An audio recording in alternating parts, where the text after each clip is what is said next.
Tenemos que estudiar toda la historia de la economía, es demasiado. No, son muchos autores, tampoco se entiende nada. Ojalá pudiéramos verla de otra manera. Ojalá la vida nos diera una señal para poder entender esto de la economía, está súper difícil. Ay, sí, estoy muy cansada. Uy, ¿Qué es eso? ¿Será que lo seguimos? no podemos perder nada. Qué miedo. Pues vamos. Mira, parece una película de mí.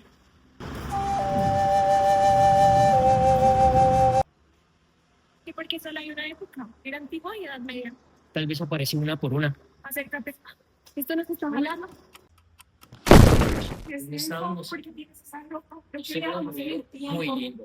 No creo. ¿Por qué está acá? ¿Qué? Estamos en el año 430 a.C., en la época de Jenofonte. Esa es la escuela de los griegos. Sí, es la escuela de los griegos. En esta etapa, la economía aún no se concibe como una ciencia autónoma. Surge inicialmente como una forma de administración del hogar. Posteriormente, se integra con la religión y la doble moral, orientado hacia su desarrollo de los principios éticos. Uno de los principales autores es Xenofonte, y sostiene que la riqueza depende de una adecuada organización del hogar, del uso eficiente de los recursos y la división del trabajo. De este planteamiento se deriva la base de la administración económica. De igual forma tenemos a Platón. Propone una estructura social organizada en clases donde cada individuo cumple una función específica bajo la regulación del Estado. Su enfoque busca el equilibrio y la armonía social. Dentro de esta escuela se encuentra Aristóteles. Distingue entre el valor de uso y el valor de cambio, analiza la función del dinero y cuestiona la acumulación excesiva de riquezas. Con ello, introduce un análisis económico más sistemático y realista. Ush, ¿vemos? Sí, mira, tenemos propone la ley. Continuemos ahora con las escuelas. El pensamiento económico quiere un enfoque ético-jurídico. Empecemos con el primer autor, Alberto Magno. Plantea que el valor de los bienes fundamenta en el trabajo y que el comercio debe regirse por la justicia. Se establece un límite frente a los abusos en las transacciones. Seguidamente se encuentra Santo Tomás de Aquino. Este desarrolla el concepto del precio justo y defiende la legitimidad de la propiedad privada. Consolida así la base ética del mercado. Está Francisco de Vitoria. Vincula la economía con el derecho y la justicia y surge un enfoque jurídico en el análisis económico. Finalmente, pero no menos importante, estamos con Martín de Azpilicueta. Explica que el aumento de la cantidad de dinero en circulación genera la inflación. Formula así la base de la teoría cuantitativa de... ¿Otra vez? ¿Qué tienes en la mano? No, esta economía Dice, ¿qué? representa el mercantilismo. Estamos en la era de las... Claro. Mira que unas notas. Esto representa la fisiocracia. No lo puedo creer. Mira, los autores están ahí.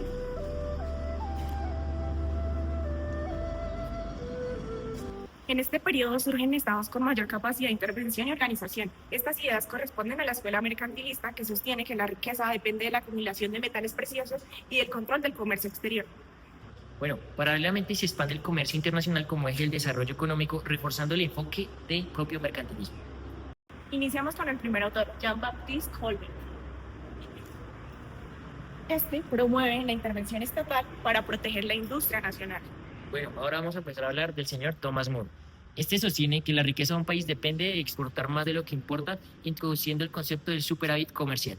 Siguiendo con Richard Cantillon, quien realiza un análisis integral del sistema económico e incorpora la figura del empresario como agente clave.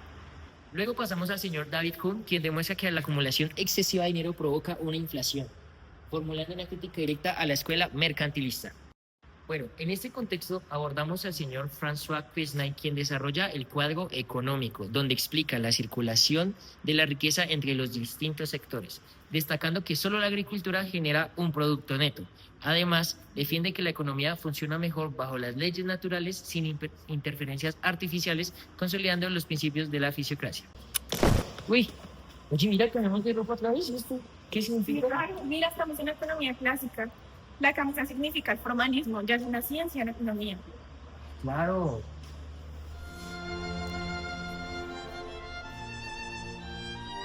En esta etapa surge la escuela clásica, en la cual la economía se consolida como una ciencia autónoma, separándose de la moral y la filosofía, y entrando en el análisis del mercado, la producción y la distribución de la riqueza.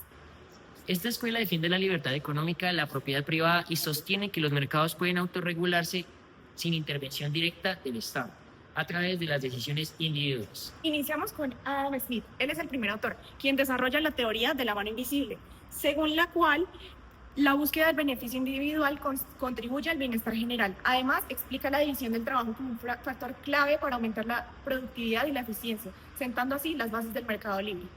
Continuamos con el señor Thomas Robert Malthus. Este plantea que la población crece más rápido que los alimentos, lo que puede generar desequilibrios como pobreza y escasez. Con ello se introducen los límites al crecimiento económico. La escuela clásica no solo explica cómo se organiza la economía a través del mercado, sino que también permite comprender los mecanismos que impulsan la producción y el crecimiento. Con ello se consolida una etapa fundamental en la historia del pensamiento económico, que sienta las bases del análisis económico moderno en la historia.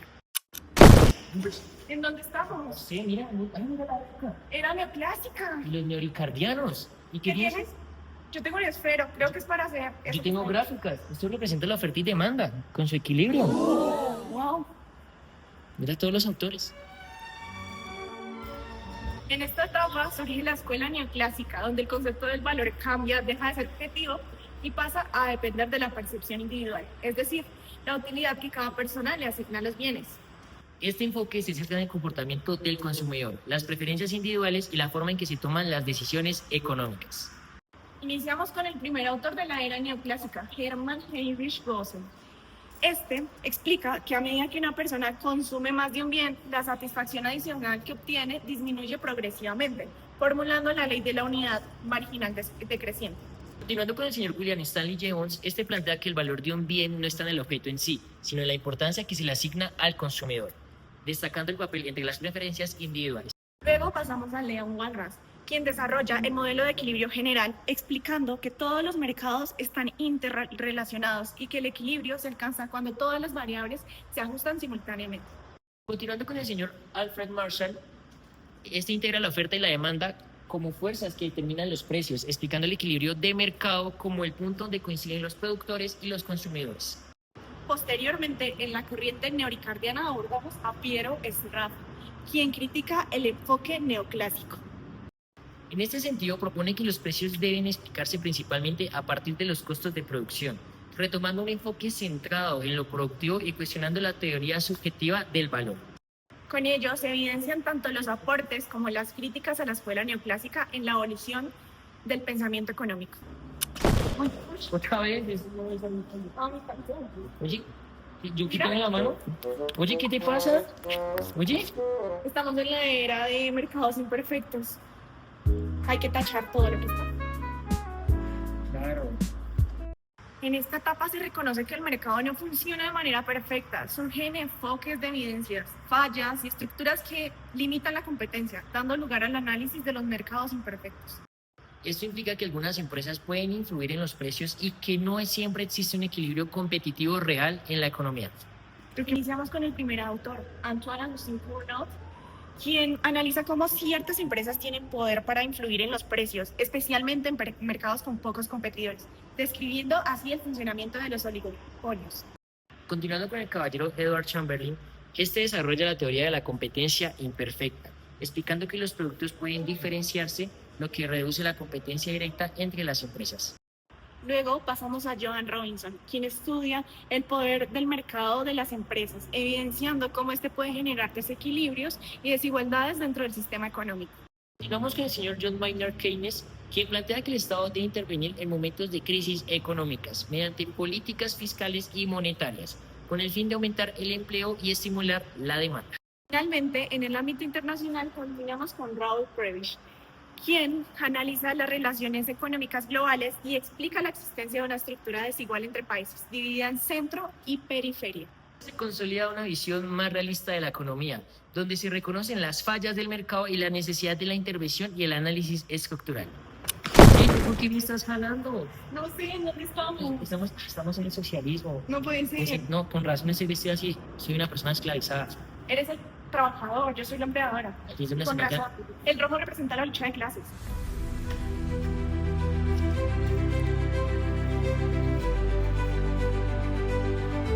En esta etapa surge la corriente socialista, caracterizada por una crítica profunda al sistema capitalista, cuestionando sus efectos sociales y las desigualdades que genera.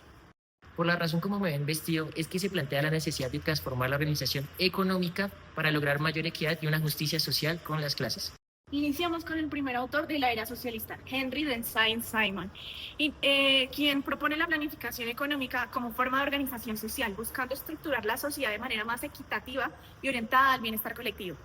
Continuando con el señor Robert Owen, este impulsa la defensa de los derechos laborales, promoviendo las condiciones de trabajo dignas, reduciendo las jornadas y mejorando la calidad de vida de los trabajadores. Luego pasamos a Simón Bolívar, quien plantea la importancia de la igualdad social y vincula la economía con la justicia política, resaltando el papel del Estado con la construcción de sociedades más justas. Finalmente abordamos al caballero Karl Marx, quien desarrolla una crítica estructural al capitalismo, explicando que este sistema se basa en la explotación del trabajador. Además, introduce el concepto de lucha de clases como motor del cambio social, planteando que el conflicto entre la burguesía y el proletariado impulsa las transformaciones históricas. Con ello, se consolida una de las críticas más influyentes al sistema capitalista en la historia del pensamiento económico. ¿Por qué vos? Otra vez cambiando de etapa, estamos en el neoliberalismo. Mira que tú estás vestido así, representas el formalismo económico. Y tú estás vestida así porque representa una libertad individual. Sí, claro. En esta etapa surge la corriente neoliberal, en la cual se retoma la confianza en el mercado como el principal mecanismo de organización económica, reduciendo el papel del Estado. Se plantea que la libertad económica y la iniciativa privada son fundamentales para el crecimiento y la eficiencia. Como primer autor que representa la etapa neoliberal tenemos a Friedrich Hayek, quien defiende el libre mercado y sostiene que la intervención del Estado debe ser mínima, ya que puede distorsionar el funcionamiento natural de la economía. Continuamos con el señor Milton Friedman. Este afirma que el mercado es más eficiente que el Estado para asignar recursos, proponiendo reducir la intervención estatal y controlar la inflación mediante las políticas monetarias. Finalmente, abordamos el consenso de Washington, que promueve medidas como la privatización Y también la apertura económica, la disciplina fiscal, consideradas como base para el crecimiento económico y la estabilidad. Estamos en esta época.